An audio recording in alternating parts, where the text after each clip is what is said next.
আসসালামু আলাইকুম এভরিওয়ান। তো কি অবস্থা তোমাদের? আশা করি তোমরা সবাই অনেক বেশি ভালো রয়েছো।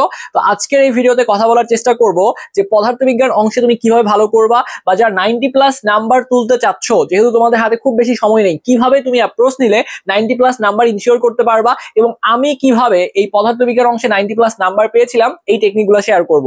তো প্রথমেই আমাদেরকে একটা জিনিস বুঝতে হবে ভাইয়া, ফিজিক্স যে সাবজেক্টটা রয়েছে এইখানে কিন্তু তোমার যদি ফিল না থাকে এই সাবজেক্টের উপরে, তাহলে কিন্তু ভালো করা ভাইয়া একটু ডিফিকাল্ট হয়ে যাবে। কারণ ফিজিক্সের পোর্শন গুলা তুমি শুধু মুখস্থ করে ভালো করতে পারবে না। তবে হ্যাঁ, স্পেশালি কিছু টেকনিক রয়েছে, যারা ধরো যে পাস করতে চায় বা যারা কোনো রকম 50 থেকে 60 এই রেঞ্জের নাম্বার পেতে চায়, তারা কোন টেকনিকগুলো অ্যাপ্লাই করবে? অবশ্যই টেকনিক রয়েছে, এই টেকনিকগুলো না জানার কারণে অনেক শিক্ষার্থী ফিজিক্সকে কঠিন মনে করে ভয় পায়, আলটিমেটলি ভালো করতে পারে না। ফিজিক্স তুমি যদি চিন্তা করো ভাইয়া, এটা আমার ফেভারিট একটা সাবজেক্ট, এই সাবজেক্টে ভালো করা অবশ্যই পসিবল। এবং তোমরা আসলে কিছু জিনিস জানো না, তোমরা আসলে যে ভুলটা করো, তোমরা যারা ইন্টারের শুরু থেকে পড়াশোনা করে আসছো, মনে হয় যে ইসাক স্যারের বইয়ে যত ম্যাথ আছে সব ম্যাথ করে ফেলবো, যা কিছু আছে সবকিছু পড়ে ফেলবো, এবং সবকিছু পড়লেই মনে হয় A+ পাওয়া যায়। তো এই ভুল কনসেপ্টের কারণে অনেক সময় দেখা যায় তোমাদের কিন্তু ভাইয়া A+ও মিস হয়ে যায়। এখানে একটা জিনিস মাথায় রাখা লাগবে যে 80+ পাওয়া এক কথা, এবং মাথায় রাখা লাগবে তুমি যদি আবার 80 থেকে 90-এর মধ্যে পাইতে চাও, এখানে আবার কিছু কথাবার্তা আছে। এবং যদি 90+ পাইতে চাও, তাহলে কিন্তু তোমাকে মোটামুটি সবকিছু জানতে হবে। কিন্তু তুমি একটা জিনিস খেয়াল করে দেখছো যে ভাইয়া ফিজিক্স তো কঠিন, আপনিও বললেন কঠিন, আসলেই কঠিন না, মোটেই কঠিন না, অবশ্যই সহজ, কিন্তু তোমাদের ভাষায় কঠিন। আচ্ছা, মেনে নিলাম। তাহলে যদি ফিজিক্স যদি কঠিন হয়, তাহলে এত এত শিক্ষার্থী তারা কিভাবে A+ পায়, তারা কিভাবে 80-র উপরে নাম্বার পায় বোর্ড পরীক্ষাগুলোতে? কখনো কি মনে প্রশ্ন আসে নাই? অবশ্যই পসিবল ভাই, আসলে কঠিন করে তোমাদেরকে দেখায় বা কঠিন করে বলে, এই জন্য তোমাদের কাছে কঠিন লাগে। তো তুমি আজকে ভাইয়ের ভিডিও দেখতে আসছো, ভাইয়ের কথা শুনতে আসছো, প্রথমে বিশ্বাস করো ফিজিক্সটা সহজ। তুমি আগামীকালকে তুমি পরীক্ষা দিবা, যে তোমার যারা এসএসসি 25 ব্যাচের শিক্ষার্থী রয়েছে, তোমাদের উদ্দেশ্যে ভিডিওটা বানাচ্ছি। তো তুমি ভাইয়া যখনই পরীক্ষা হলে যাও না কেন, এখন থেকে মাইন্ড সেট আপ করো যে ভাইয়া ফিজিক্স সহজ সাবজেক্ট, ফিজিক্স ভালো করতে পারবো। তো এখন আমরা কিছু গেম প্ল্যান শেয়ার করবো যে ভাইয়া আসলে একটু বলেন তো কেমনে ফিজিক্সে ভালো করা যায়, কেমনে আমি এই যে মোটামুটি প্রিপারেশন নিয়েছি এইটা দিয়ে ভালো করতে পারবো। দেখো একটু করে বাচ্চা কাচ্চারা, তোমাদের ফিজিক্সের মধ্যে প্রশ্ন কিভাবে আসবে? তোমাদের ফিজিক্সের মধ্যে 8টা সৃজনশীল আসবে। তো এই যে 8টা সৃজনশীল আসবে, এখান থেকে তোমাকে 5টা সৃজনশীল উত্তর করা লাগবে। তাহলে এখানে 5 × 10, তার মানে এখানে তোমার 50 নাম্বার রয়েছে।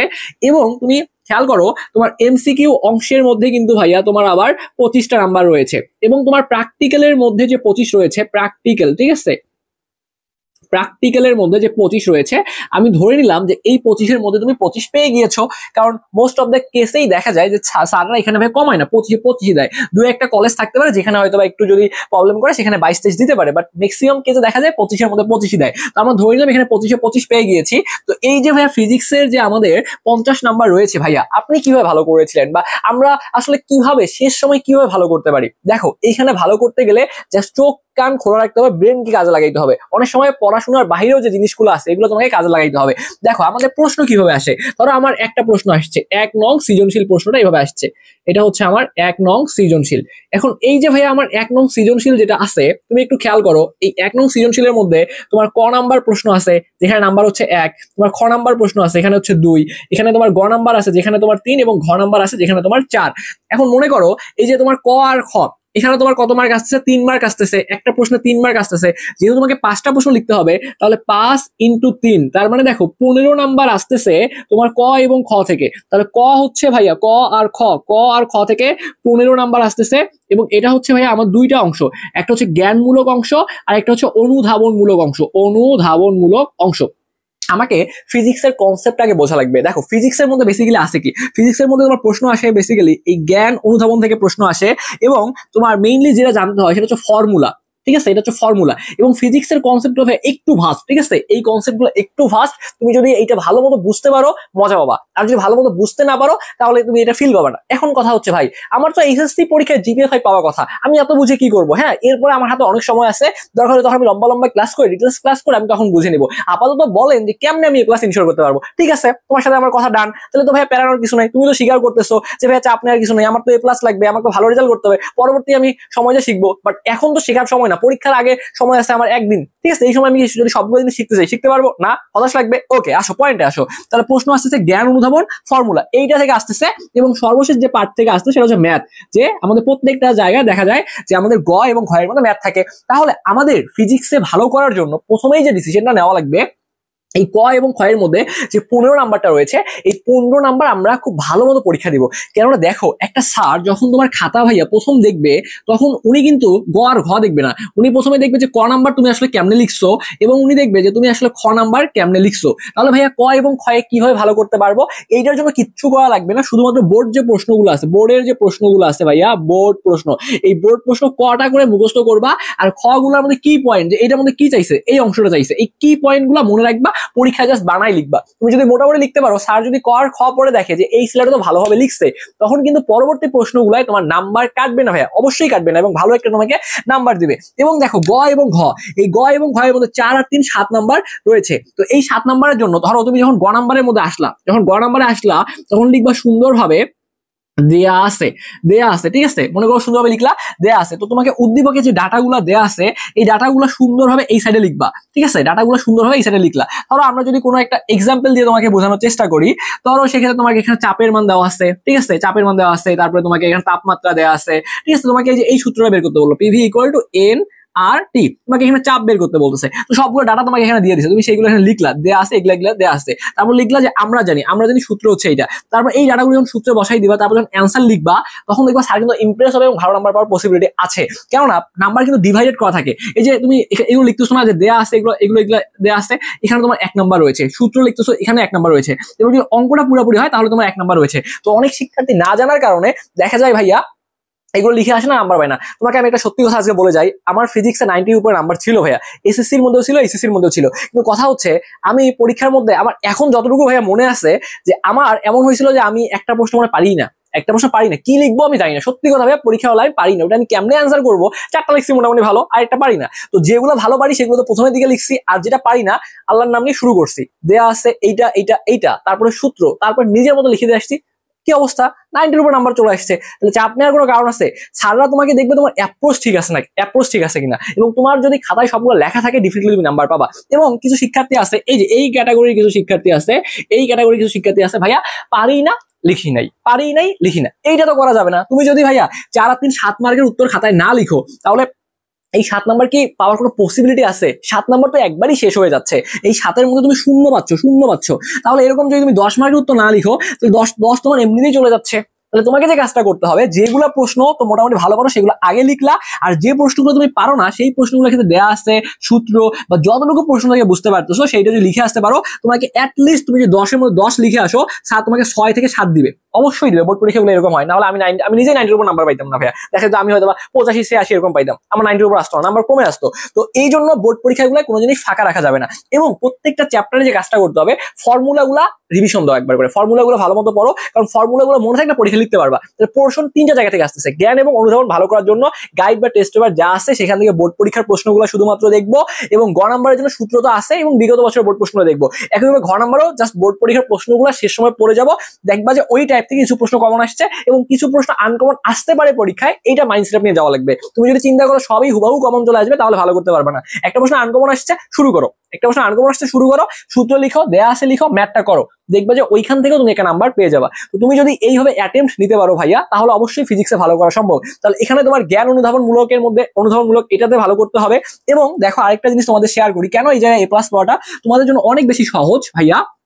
তুমি যেটা তোমাকে বললাম যে তুমি এখানে 25 পেয়ে গেছো, প্র্যাকটিক্যালের মধ্যে 25 পেয়ে গিয়েছো, ঠিক আছে।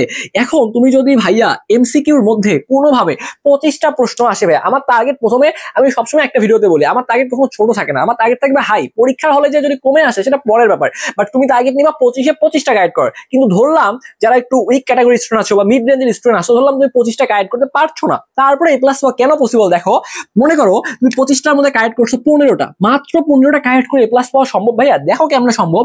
25 আর এখানে 15 কত আসতেছে ভাই? তাহলে 25, 30, 40 চলে আসতেছে, এখানে আমাদের 40 নাম্বার চলে আসতেছে। এরপরে আমার সৃজনশীল আসছে ভাই 50 নাম্বার। তাহলে এই 50-এ যদি কোনোভাবে আমি 40 তুলতে পারি ভাইয়া, তারপর 40 আর 40 80, আমার A+ চলে আসতেছে। এখন ভাই 50-40 খুবই কঠিন না? কেন কঠিন না? দেখো, তুমি যদি এই 50-এর মধ্যে ভাইয়া ভালো নাম্বার পাইতে চাও, অনেকে ভালো লিখে নাম্বার পাবে, তুমি একটু টেকনিক্যালি অ্যাপ্রোচ নাম্বার পাবা। যে প্রশ্ন ধরো তুমি 2টা প্রশ্ন খুব ভালো পারো, এই 2টা প্রশ্ন খাতার মধ্যে সুন্দরভাবে আগে লিখবা, এটা লিখলা 5 নাম্বার, তারপর লিখলা 8 নাম্বার। এরপরে যেগুলা একটু কম পারো সেগুলা ক এবং খ ভালোভাবে লিখবা, হাতের লেখা খুব সুন্দর করে লিখবা, কাটাকাটি করবা না, লিখবা দেয়া আছে গয়ের মধ্যে, স্যারকে বুঝাবা যে তুমি পারো।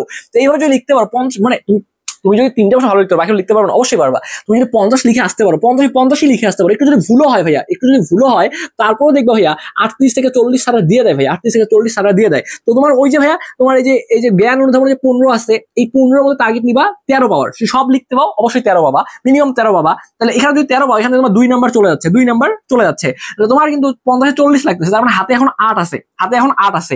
বাকি প্রশ্নগুলো সব কিন্তু গ আর ঘ। এটা তো বাংলার সৃজনশীল না যে সারা নাম্বার কাটবে, গ হইলে 3 এ 3, ঘ হইলে 4 এ 4। তাহলে তুমি যদি কোনো প্রশ্ন ভুলও করো তাও লিখে আসবে, কারণ হাতে এখন এক্সট্রা 8 নাম্বার রয়েছে, এক্সট্রা এখন 8 নাম্বার রয়েছে।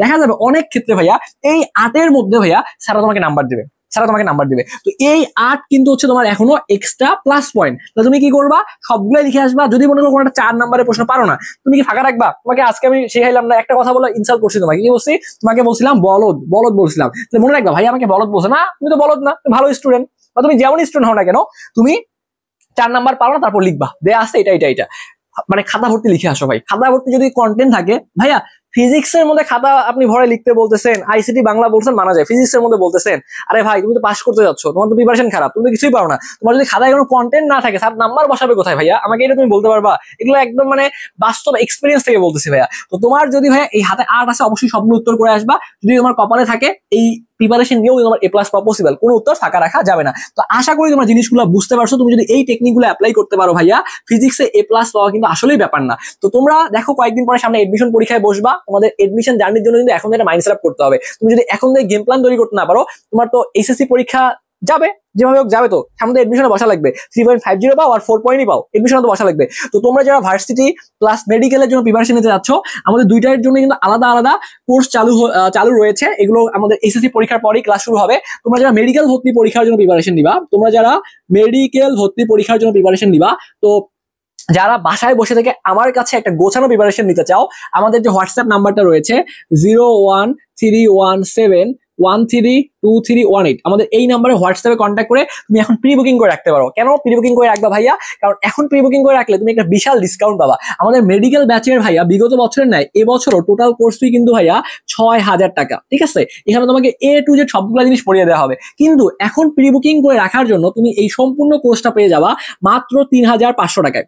অর্থাৎ মেডিকেল ভর্তি পরীক্ষার জন্য তোমাকে যা যা পড়তে হবে সবগুলো জিনিস এখানে আমরা তোমাদেরকে পড়াই দিব মাত্র 3500 টাকায়। তুমি ক্লাসগুলো করতে পারবা যদি এখন প্রি বুকিং করে রাখো, ঠিক আছে? তো প্রি বুকিং করে রাখার জন্য আমাদের এই যে হোয়াটসঅ্যাপ নাম্বারটা আছে, এই নাম্বারে তুমি একটা মেসেজ করলেই হবে, ঠিক আছে?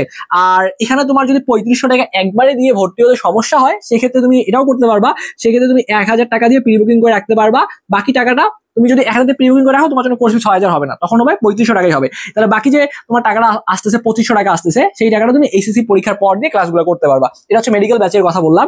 আর যারা তোমার ভার্সিটি ভর্তি পরীক্ষার কথা চিন্তা করতেছো, যে ভার্সিটিতে পরীক্ষা দিবা, সেম ভাবে আমাদের এই যে হোয়াটসঅ্যাপ নাম্বারটা রয়েছে 01317132318, আমাদের এই নাম্বারে হোয়াটসঅ্যাপে কন্ট্যাক্ট করলেই হবে।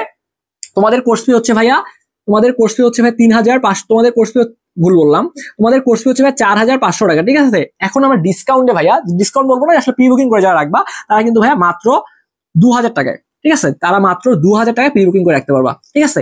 তো মাত্র 2000 টাকা প্রি বুকিং করে রাখতে পারবা। এবং এখন যদি প্রি বুকিং করো, তোমার যদি মনে হয় ভাইয়া আমার 2000 টাকা একবারই দিয়ে প্রবলেম হচ্ছে, সেক্ষেত্রে তুমি 500 টাকা দিয়ে প্রি বুকিং করে রাখতে পারবা। এবং এসএসসি পরীক্ষার পরে বাকি 1500 টাকা দিয়ে তুমি কিন্তু এই ব্যাচে ক্লাসগুলো করতে পারবা। তো তোমাদের সকলের জন্য অনেক শুভ কামনা থাকলো। যারা ভর্তি হতে চাও তারা এখনই এই নাম্বারে হোয়াটসঅ্যাপে কন্ট্যাক্ট করো এবং প্রি বুকিং করে রাখলে এটা তোমার জন্য একটা এক্সট্রা অ্যাডভান্টেজ হবে। তো যাই হোক, সবাই ভালো থাকো, সুস্থ থাকো, ভালোভাবে পরীক্ষা দাও। আর যারা এখনো আমাদের স্বপ্নের পাঠশালা সাবস্ক্রাইব করোনি, একটু কষ্ট করে সাবস্ক্রাইব করে আমাদের পাশেই থাকবা। ধন্যবাদ সবাইকে।